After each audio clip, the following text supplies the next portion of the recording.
Tuturo ko po sa inyo ang tamang pagmamask clearing. Kasi po marami pong mga nag-i-skin dive. Pagka po nagpapag ang kanilang mask, tinatanggal po nila yan. Mali po yun. Ang tama po yan, kahit po kayo skin diver lang, pagka po ang inyong mask ay nagpapag, katulad po dito, lalagyan ko po ito ng pag. Itong mask ko.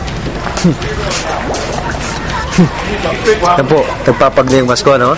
Lalagyan ko lang po ng water yan. So, hindi ko na po kailangan tanggalin yan para linisin ko. Okay? Tingnan po ninyo to. Okay. Ayan po. May tubig na siya.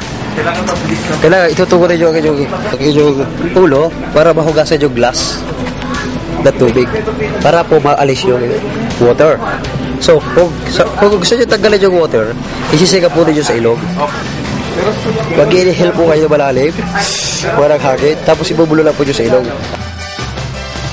Sarado ang inyong bibig. Ha? Pero ito po. Oh, wala na po siyang tubig. Ganyan lang po ang tamang pagmamask. Hindi po yung tatanggalin. Pag tinanggal po niya, ibig sabihin, hindi pa kayo magkaroon ng gumamit ito. Ngayon, pagka po ang inyong mask ay maraming tubig, pagka po hindi puno ng tubig, ganoon din po yung gagawin. Kaso lang, mas malakas yung blow sa nose para po matanggal yung tubig. Ganito po yun, oh. Okay. Sige. Yan po, oh. Daming tubig. Daming tubig, oh. Nakain po yata, oh. Okay.